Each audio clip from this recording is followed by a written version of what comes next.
All right, what's going on, everybody? This is Abby here. Welcome to another episode of Modern Day Unicorns. Today, I have Taina. I saw her profile online and I had to know a little bit more, so I reached out to her to learn more. It says that she is a lifestyle influencer and abundant life coach, so I'm excited to introduce you to her. Taina, how are you doing? Hi, I'm doing great. How are you? I'm doing well. Thank you so much. Thank you so much once again, even for accepting the invitation. I'm excited about this interview here. Me too. So, let's start us off from the beginning because we are strangers hmm to one another, right? Can Right. you please introduce yourself, where you're from, and what you do? Sure. Okay. So my name is Taina Nixon. I am originally from Atlanta, Georgia. I'm a proud ATLian. I am currently living in Huntsville, Alabama with my husband and our two, almost 3-year old. Um, I am a lifestyle influencer. I blog. I talk about motherhood. I talk about womanhood. I talk about Christianity and my faith. And from that platform, I started getting a lot of women who I realized were looking to me for inspiration and for motivation, even because I try and share very transparently about both the highs and the lows of my life. And so during the pandemic, when I quit my job, I was a director of student experience at a university. And when I quit my job, a lot of women were really sort of impacted by that choice and we're like, we want to know more about that and what made you do that and what makes you step out on faith and make the decisions that you do. So I decided to start life coaching as well, and I call it abundant life coaching because I believe that we have all been promised abundant life in Jesus. Um, and so yeah, that's a little bit about me and what I do.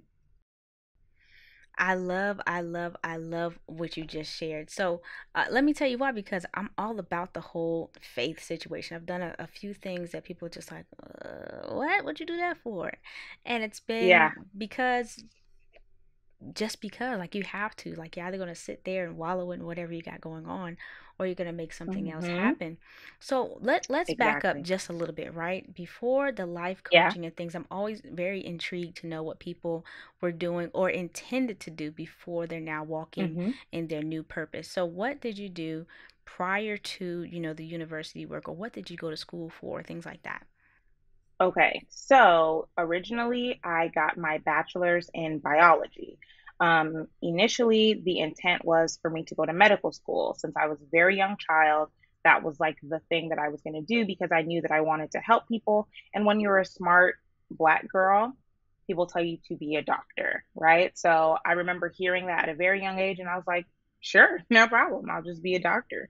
And so that is what I pursued for years and years and years.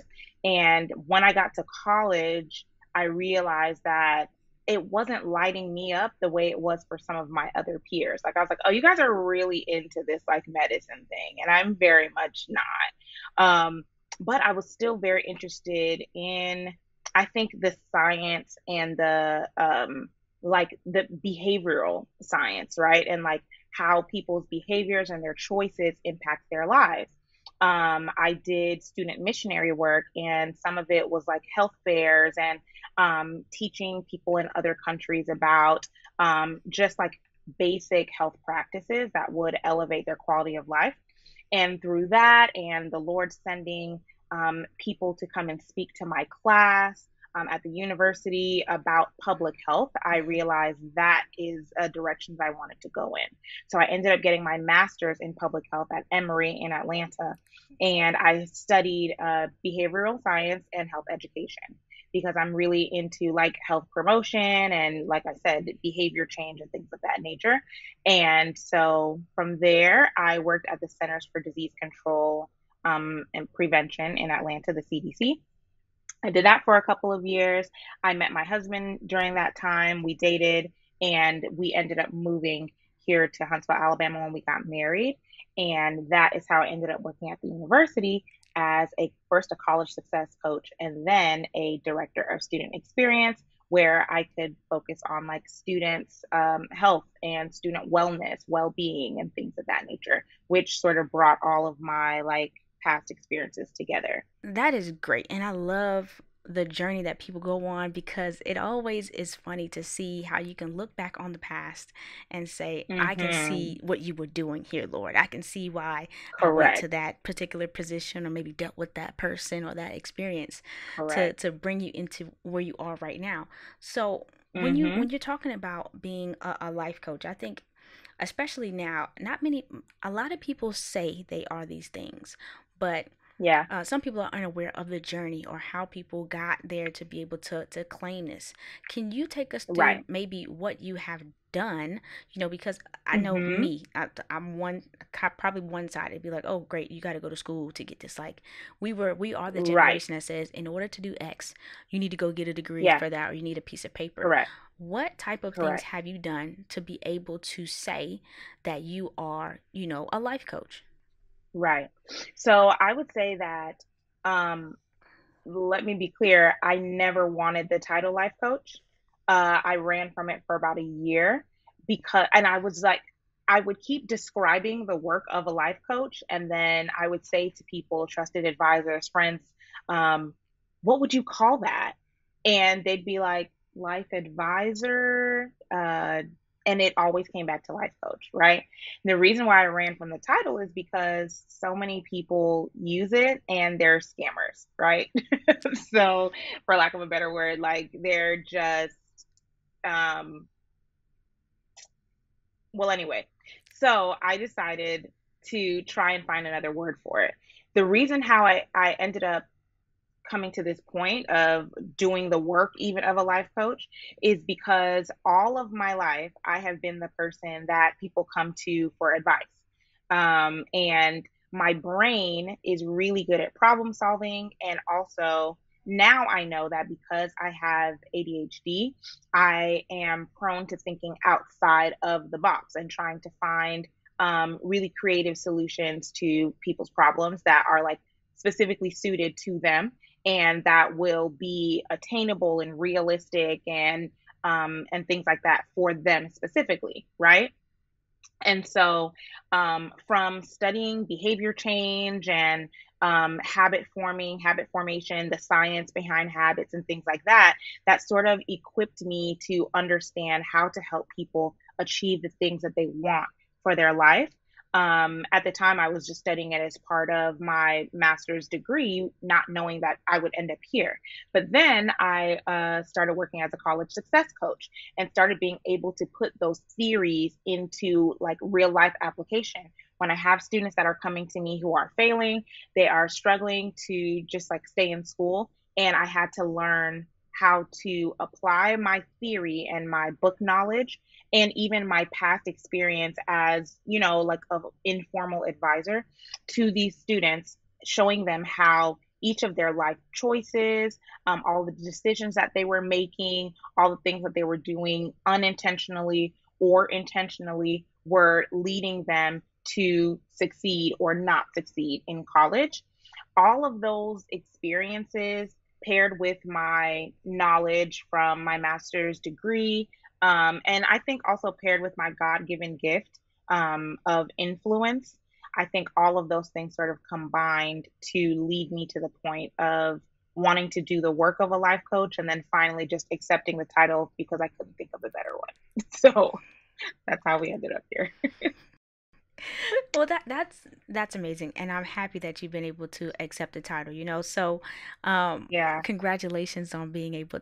It's just like people who are walking in or accepting their calling to be like a pastor and things of that nature. It's just like Yes. you run from Yes. it enough, you're just like, okay, cool, all right, man, like no problem. I'll give in. It, Exactly. it's cool, Yeah. it's cool. All right, so you said that you were. If I heard you correctly, you said you quit your job. hmm I did. Okay, wonderful. I did quit my job.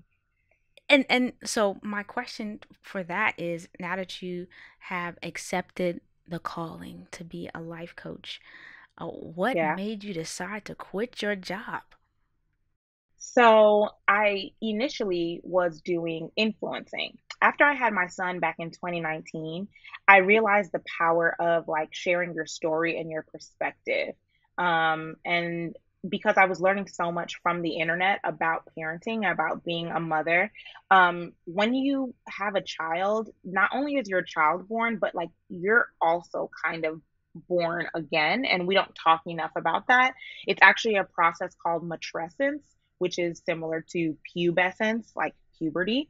And in the same way that we allow for children to like grow and develop and go through mood swings and hormonal changes and all that stuff when they're going through puberty, we really need to be giving that same space to moms because they are becoming like a whole new version of themselves, right?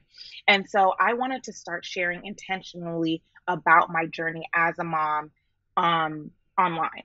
So I've been oversharing on the internet for years. I was like the Black Planet. I was there for the Black Planet era, the High Five era, the Blogspot era. And so I've been kind of sharing my life online, but I started sort of gave it that lens and that focus after having a child, right?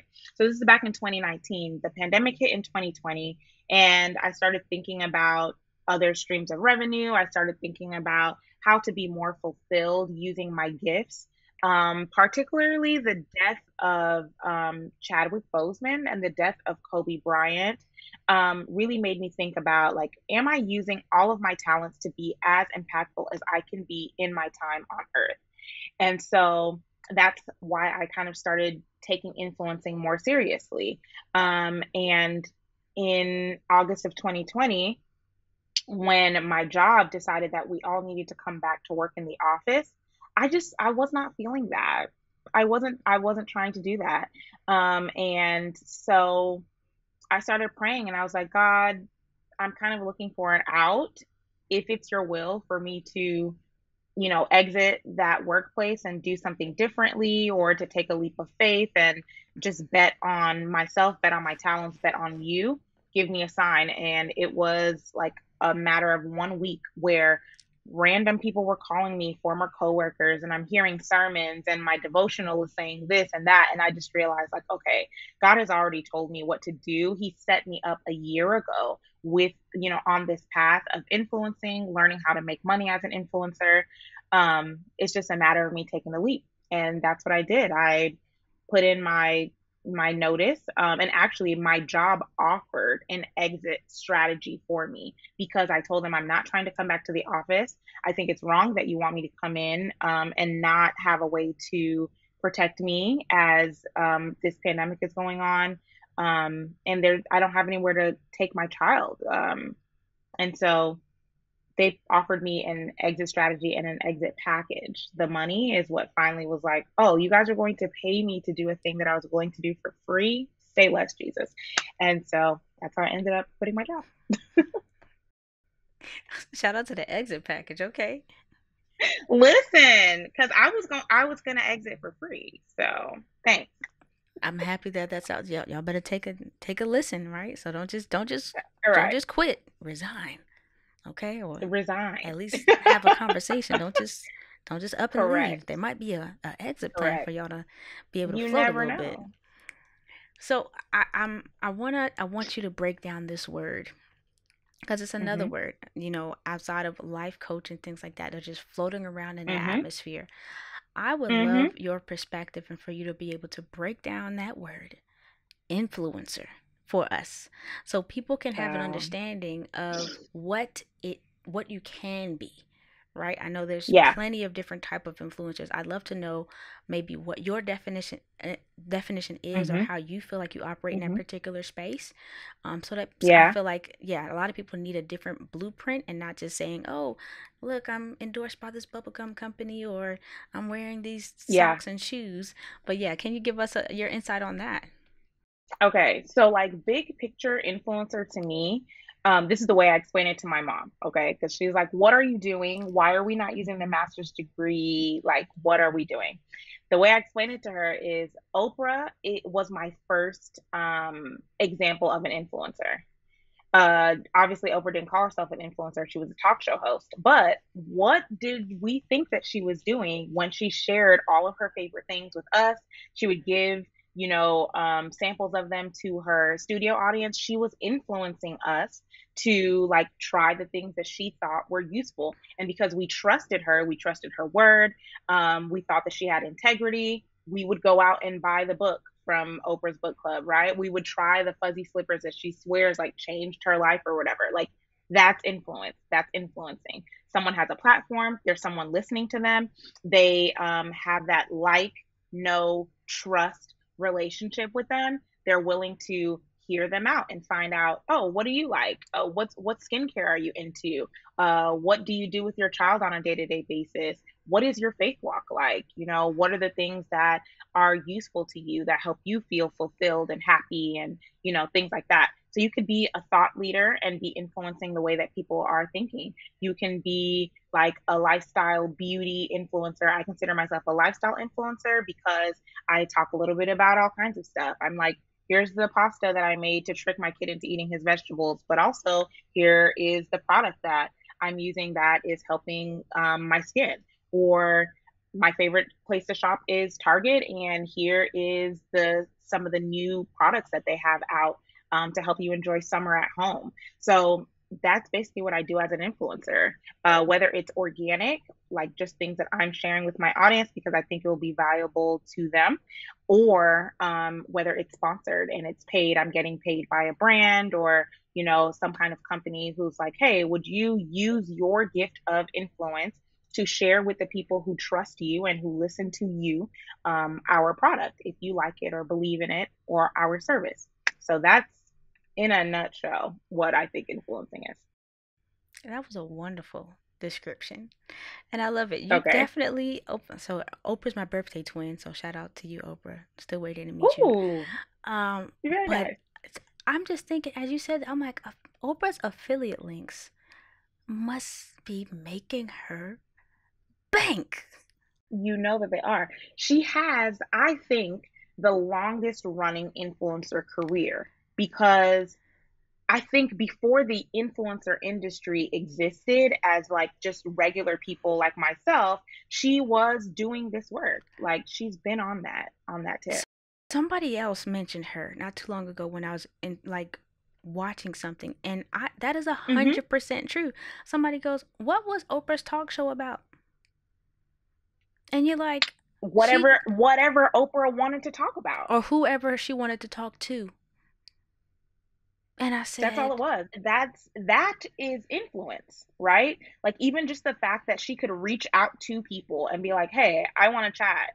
You're gonna come over," and they would jump at the chance. Influence. that's crazy. Like literally, that's just like, like, yeah, Oprah could Yeah, talk about whatever she she's wanted that to talk girl. about to whoever she wanted to talk And about. that is why I like to keep my channel sort of open. Like they talk about niching down Hmm. as an influencer, like, you know, choose a lane, which makes sense because you'll grow faster because people will start associating you with a specific thing, a specific type of lifestyle, you know what I mean? But I have not really niched down as much. I'm not growing as quickly, but I think it is allowing me to be most impactful because I get to talk about my life, whatever is happening to me, like whatever's relevant to my life in the moment. I get to talk about my marriage, my child. I get to talk about products. I get to partner with anybody from Target to McDonald's to Aveeno. Like I have been able to do all of those things because it's sort of open. It's like just I'm just sharing my life with you. I'm just doing life with you. And I'm sharing things that I think will be valuable to you. So And yeah. so, what I want to bring to light with that is that that's a great perspective to have, but also it's something Hmm. that you personally can manage because of the type of person that you are. So I know Yeah. for me on the other hand, right? So on one side I'm just like great, like I definitely want to share something. I'm not really sure what I want to share. So my approach to it is Hmm. um in terms of niching down is picking an overall topic that I know that I can go in on and picking subtopics Hmm. out of that and being able to share those different things on my platforms because I know that Yeah. I can continue I enjoy it and I can continue to talk about that. The Hmm. concept for me personally of sharing my life is a lot. And I'm just Hmm. like, sometimes I don't know when Yeah. to pick my phone up or when to put my phone down. Yeah. Yeah. Yeah. And so I was just Yeah. like, it for me. And so I just wanted to present it as to the listeners that there's multiple ways that you can show up online, and it's a choice that you can Correct. do. I would be interested to know Correct. how you kind of organize your thoughts Hmm. on what you choose to share, and how you go Hmm. about possibly like being present, because that's one of the things I was struggling with when it was like, do I go lifestyle or do I just niche down into this, digital media Hmm. and content creation, which Hmm. is what I've chosen. Right. So I would say that it's a big part of it is based on how I feel. And a lot of people will tell you that, like, that's, you need to have sort of clear cut structures and boundaries that say, this is what I talk about, and I do not talk about this thing, right? But because so much of this for me is about what would be valuable to someone else, what would be valuable to the mom who follows me, what would be valuable to the young Christian woman who follows me and is in a season of singleness, what would be valuable to the wife whose marriage is going through a rough patch and she's just trying to figure out like how to address that situation. Because that's the way that I approach my personal content, I choose to leave it open, right? But I also have certain boundaries in place that, so for example, if I'm talking about my marriage, I am not going to share a problem that we are going through right now before it's resolved. Because I don't think that's valuable, right? Like, I will share it once we come to a resolution and I can give you like tips or pointers or even just like encouragement that this is something that we went through. We are on the other side of it now, and you can do that too. Right. And I also don't share anything about my husband, about an issue that we're going through without, or that we have gone through without getting his permission and like his okay. There are certain things about my child I don't share because the internet is like, you once you put something out there, you can't really take it back, right? And he is his own person, and at some point he's going to be old enough to know that mommy was sharing him online, and I never want anything to be like compromising for him or even embarrassing, potentially embarrassing to him. So I am careful about what I share with him. As far as he's concerned, those are the kinds of things that I think about when sharing. Those are sort of like my guardrails, but outside of that, I kind of just share what I'm feeling and what I think will be useful to my audience. But there are people who don't share, that you don't even know who the face is behind the account. Mm-hmm. Like, they're just showing you they like to bake. They're really good at baking. That's useful. People like to see it. People like to consume that kind of content. So they're showing you the baking. You have no clue what they look like. You know what I mean? Um, there are even people who share their children and like their children's activities, but you don't know what their children look like. Um, there are people who share their children, but they just share like the side of their face or their back. They'll show you the activity that the kid is doing, and they maybe use like a number or a single letter to say like P is, using his water table today or whatever, right? Like, I notice that a lot with Montessori parent accounts because they don't want their kids' business out there. So there are ways to be impactful, to influence, to share without sharing everything and dishonoring your own boundaries, if that makes sense. No, that's amazing. And one thing that I kept hearing that's a reoccurring theme is value. So you were choosing things that are going to be valuable to your demographic, to, in a sense, your That's niche, your right. target audience. So different things that Yep. maybe you, as a wife, as a mother, as a, Mhm. a black female, or what have you, Mhm. it's like, this is an experience that I'd Mhm. like to share to help somebody else. And I know That's I right. can't stress that enough, that, if you are not on these interwebs to educate, then you need to Mhm. understand that you're there to entertain. Like, I That's feel it. like there's no, I don't Yeah. I don't know anything else. You can sometimes do both. You can do, Right. like, you can educate while also being entertaining, and I feel like those are the people who are really in their bag. Like, when you can find a way to do both, you're really going to, I think, flourish on the internet. But you do have to know that, like, you have to know why you're doing it. Mm-hmm. You know, what is the point? Why are you here? What is the purpose? Right. And for some people, their entertainment is super valuable because it helps people to escape. It helps them to feel better. It helps them to feel like they can relate. Right. So it doesn't have to be super deep all the time. You know what I mean? Like a lot of my videos, the ones that have gone like the most viral, are really just like me being funny or sharing like a relatable point of view, but it's still valuable because someone is like, I see me in that. You know what I mean? Like that sounds like me. That looks like me not wanting to clean my house and just like getting in bed and scrolling my phone instead.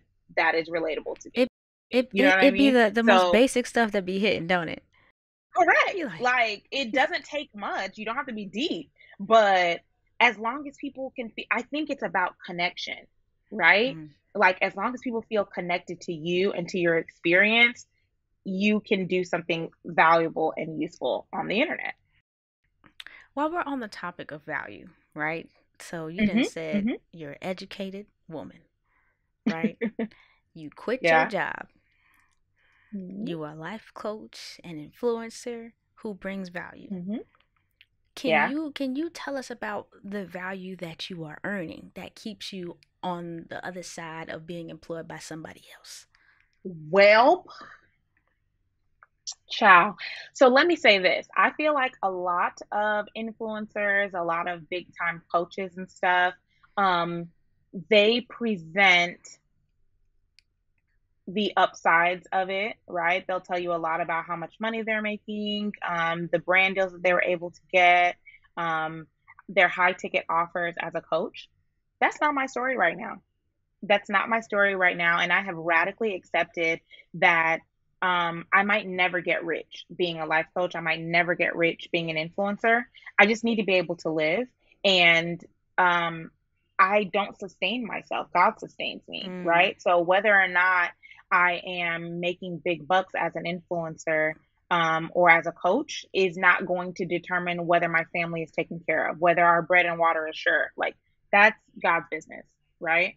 So right now, I would say that I am making the least amount of money that I've ever made in my life, which I know is like a radical thing to say on the internet, because we place value on people based on how much money they're making or how much material things they seem to have, right? Um, I was making far more money, I feel like, in my previous like roles, right? However, I can say that I have more freedom with my time. I am able to dictate how and when I work.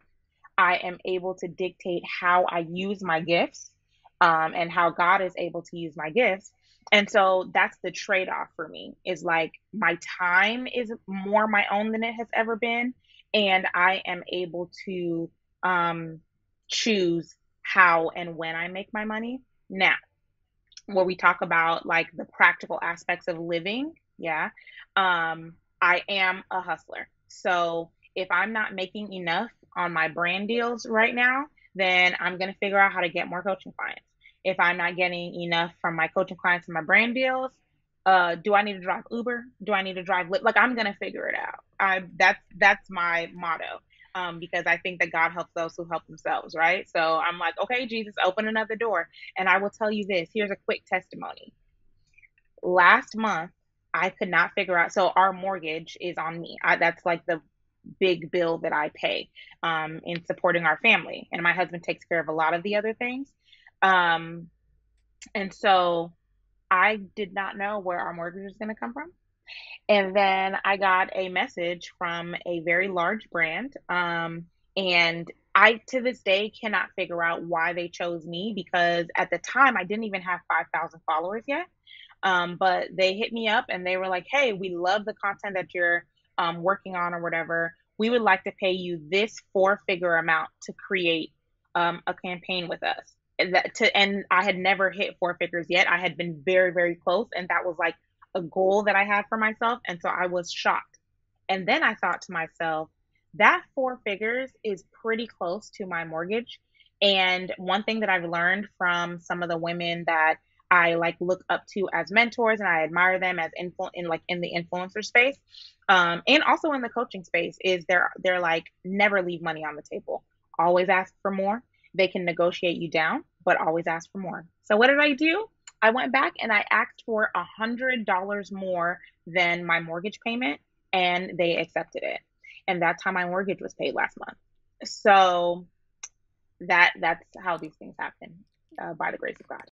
I love a good testimony, and that's amazing. Like honestly, because I'm on the other side of traditional workspaces and Yeah, education and things of that yeah. nature, and yeah, this is the least amount of money that I've made as well.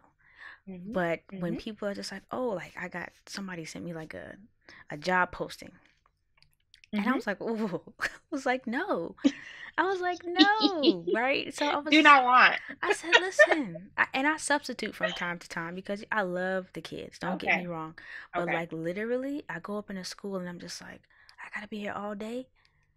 I'm like, wait, y'all want me to show up at what time? I cannot Correct. leave until this time. Correct. And I was like, Correct. you know what? The freedom that I have been experiencing, right? Or Exactly. the grind that you can get on to say, I bet like I'm gonna Mhm. go shoot for 8 hours over here. I'm gonna edit all day Mhm. long or whatnot. Being Mhm. able to pick and choose how you grind things out, who you work with, how you That's work, right. is something Yep. that I'm just like, and granted, trust me, It's like invaluable. it, Like, can you even place value on that? I mm-mm. don't know. There's been some times You I'm know what like, I all mean? right, Lord, like I don't, this is a really good school and they Right. paying they paying good money, but he like I go to That's school, he's right. like, you want to go in the staff meetings? I'm like, no, no, not at all. I don't. I hate staff. No. I was like, you got it. Never mind, never. Or you think about grading and stuff like that? I'm like, absolutely not. Never. Child, don't miss Listen, it. I don't miss it.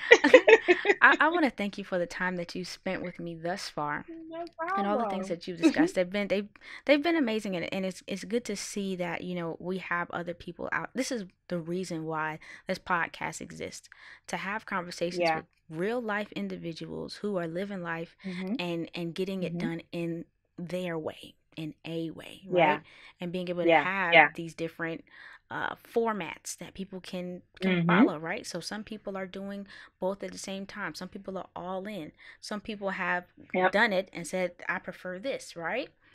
That's Um, right. Yeah. so yeah, so thank you for that. So what I You're want to do welcome. now is I would love for you to give just 3 tips, and you can take these tips and speak to anybody that you want to, but just 3 tips for Mhm. somebody in this season of their life. We're Mhm. in we're in the third quarter already of this year. Mhm. So Mhm. what would you say to our guests who are listening or watching? Um, I would say so. I would.